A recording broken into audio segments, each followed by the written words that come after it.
Welcome, Leo. This is Regina from Pacific Tarot, getting ready to do the full moon reading in Aquarius for you. And that is occurring on the 29th in a couple of days from this readings.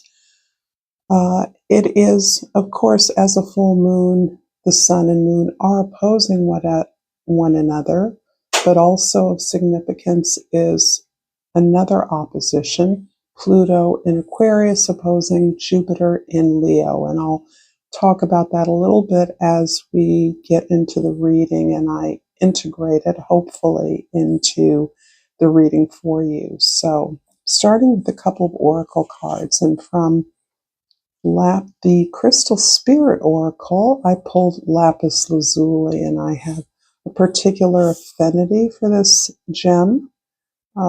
This always brings, for me, a focus on the third eye chakra, but it can light up any area of our experience of our individuality as for deep enlightenment. So I'm going to read from the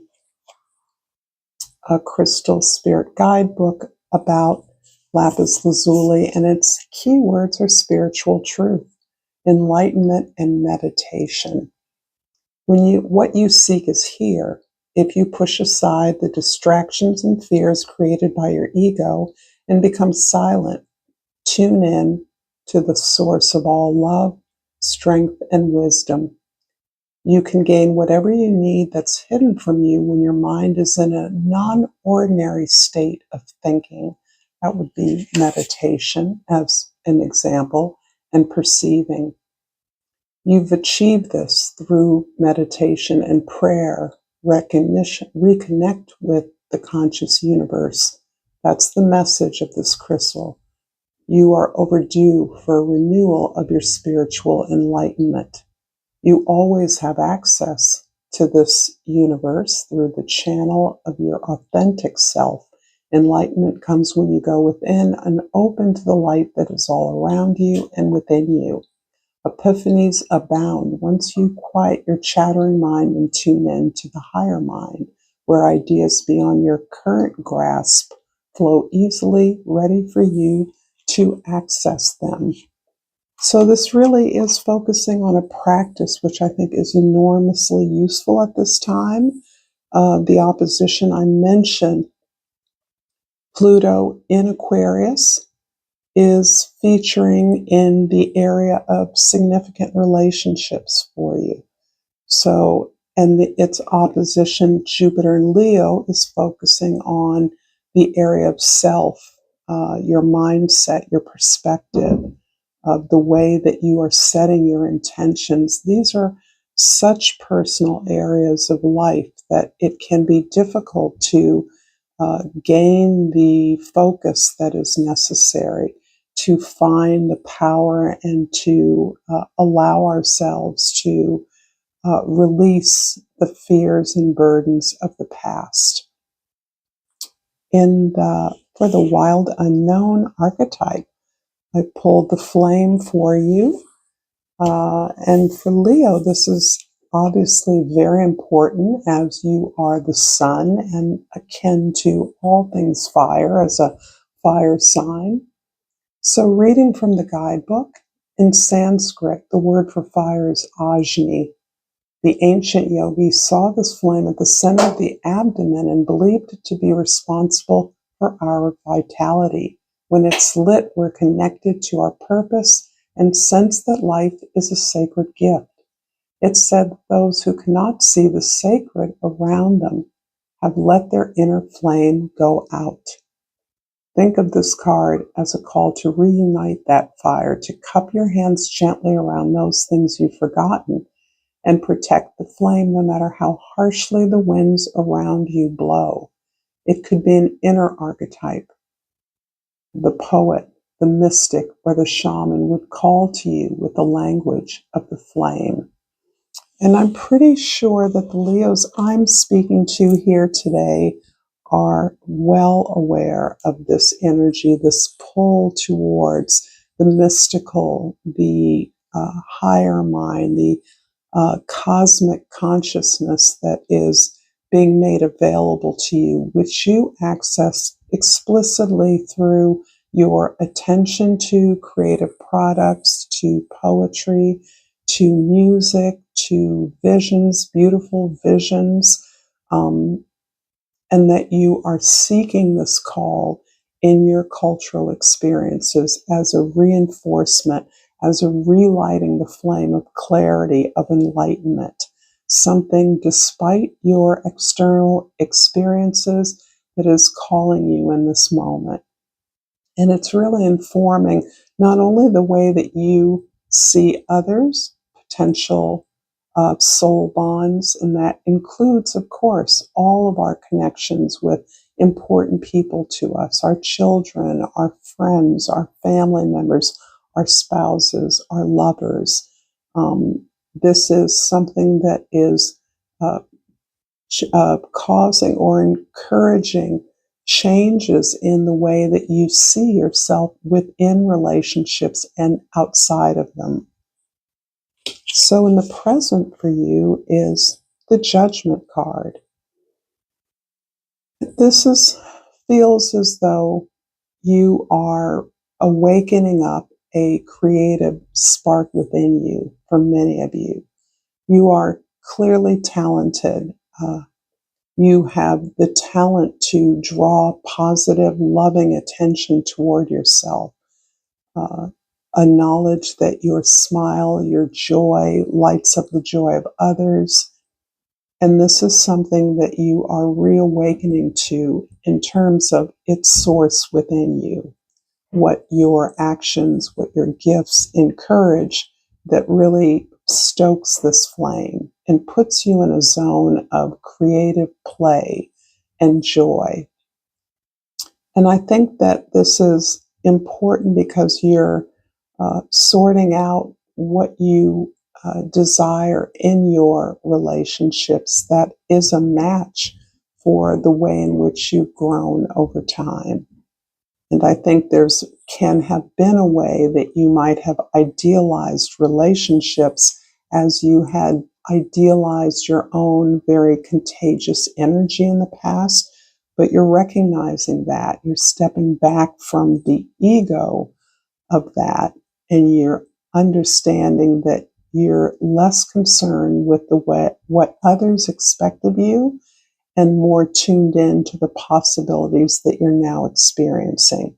So you're not judging others because you've been judged. And so many of us respond that way when we feel a sense of being observed, judged. Much is asked of us because of our perception of capability. And you're not doing that. You're not paying a lot of attention to that. But you are releasing yourself from judgments which may have blocked this gift in the past. And so this is a lot about forgiveness, loving yourself, recognizing that that spark that you love in the world is accessible to you through your meditation, your sacred space, whatever way you find that. In the past, the Seven of Cups is you're open to feeling differently, open up your emotions, I think, which is a much deeper kind of connection for you than perhaps what you felt safe to show or display in the past. I think in the past, and we're talking here again about your view of relationships in a way that is supported and promoted as part of our social conditioning. You were more protective of your feelings. You did not want to put yourself out there in a way that you knew or had observed it being observed in perhaps your childhood relationships or family of origin.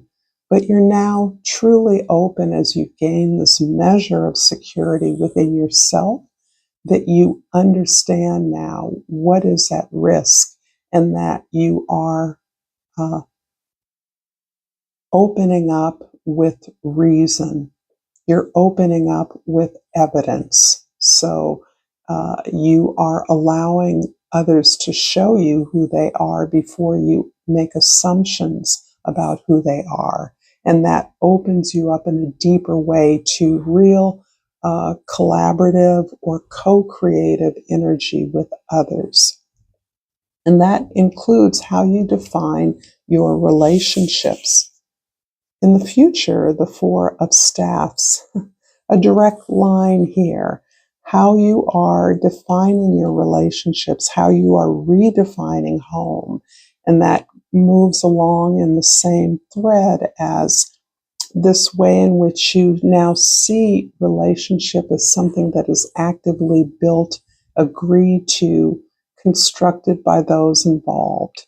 So there's less of an idea of being the perfect partner or being the perfect savior to another partner. One subsuming their identity within the capability of another one, a very traditional normative way of seeing a successful partnership, a successful spouse or marriage. Now you see that relationships are really about two people getting to know each other, feeling safe to open up as you move along, getting to know each other first, being playful, having standards, things that you see as a no-go, in ways that you perhaps had less standards in the past. If things look good on the outside, it might have been worth a sacrifice for something here or there in a way that you're no longer recognizing that you have to do. You don't have to sacrifice who you are or any part of yourself for a loving and supporting friendship, relationship with a child, a family member, or with a spouse. A spouse, you agree on the areas and terms at which you are approaching projects, and that project can be your relationship together. So this is beautiful because it feels like a culmination of some kind of celebration for you. And this can be marriage for some, but I feel like it's bigger for you. This may be the recognition and the embrace of a skill and the expression of that in the world in partnership as part of a team or a community. And that is something that allows you to feel that you are growing up to the responsibility of your potential. If this is resonating for you, Leo, please like this video and subscribe to my channel. I appreciate you so much for being here. And for the Seven of Cups in the past, we're going to clarify with a couple of cards. I have the Six of Wands and the Hanged Man, clarifying that Seven of Cups, and the Judgment clarified by the Eight of Wands, and the King of Wands, and the Four of Staffs clarified by the Two of Wands and the Ten of Swords. So, a lot of healing going on here.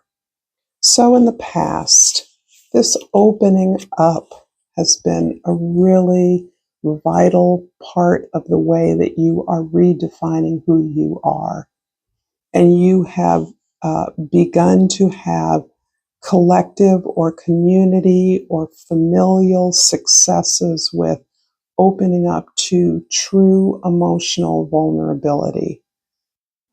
Expanding your gifts, allowing your experiences, whatever they have felt like to you. And for many of us, there's a little trauma in here, but you recognize that that fuels your creativity. It fuels your collaborative muscle in the way that allows you to stand back, step back, and think about those agreements you make with others. Think about those contracts you enter, or those groups you belong to, those teams you sign up for, those who seek you out and invite you into spaces. Is that really what's best for you? Do you really have the emotional muscle for those kinds of creative opportunities and greater realization that you must, in order to work with others, elevate your perspective in such a way that you can consider the needs and the perspective of others. So this is important in terms of not judging where others are coming from, but accepting it with no judgment, so that you can do the work of building that community, that collaboration in a way that allows you to experience creativity, play, productivity without fear, being protected, feeling safe, because you can't be vulnerable in a hostile environment.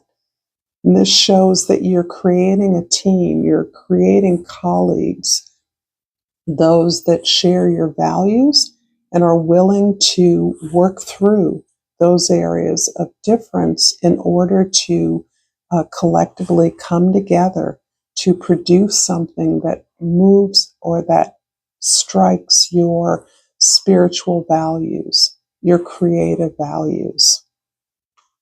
So this is all about building an environment for healthy relationships. And in the present, the Judgment card, which, by the way, is indicating now, I'm getting the vibration of reconnection to someone, particularly someone of authority or importance in your life. Someone who perhaps promised or presented a lot of confidence and protection for you. And perhaps there is increasing conversation with that particular individual as you're opening up now to the value of their influence in your life. That can be the kind of value that says, this experience was so harsh, they were so domineering in my life that I cannot appreciate the qualities that they are protecting and making me safe, or desiring so, that they're protecting me from certain concerns or activities in order for me to do my part in the relationship. Or it can be you're recognizing that what they did provide was indeed protection, even though it felt like oppression, it felt scattered or domineering to you, that really this was a product of their love, their concern, and what they believed their job was supposed to be. This particular relationship or relationships has reinforced your own confidence, your own clarity that you can do what you need to do, that you can speak up for yourself, that you can perceive and pursue what you want. And there's a lot of opportunities for you to do so right now. This does seem to be in the realm of conversation. So this can also speak to perhaps an uptick in your dating life, an uptick in your association with friendships, having fun, opportunities, invitations that you recognize now as being opportunities to gain a perspective, to activate your gifts and skills in new ways that you're now willing to take responsibility for. And in the future, the Four of Staffs is clarified by the Two of Wands and the Ten of Swords. So this is showing me, wow, a lot of growth, a lot of healing, a lot of surrender to some very old patterns. And this has not been easy. This has been you having to consider other perspectives, perhaps pulled into the needs or desires of others of necessity.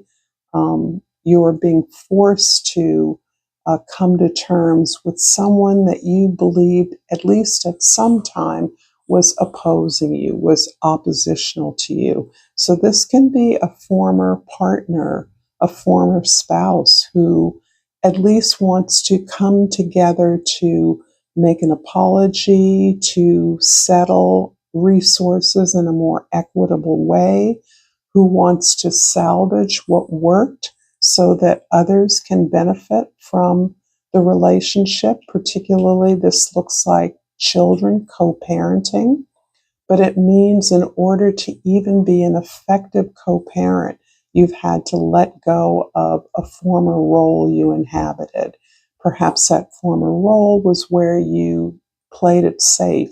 You allowed yourself to passively receive. You didn't rock the boat too much because you felt it threatened your safety or security. You're really releasing those beliefs, but you're also given a chance to see what those were and witness how you handled uh, the offer of protection, of a livelihood, of generosity of someone else in the past, and all the sacrifices you made to accommodate that. It's no longer worth the price anymore.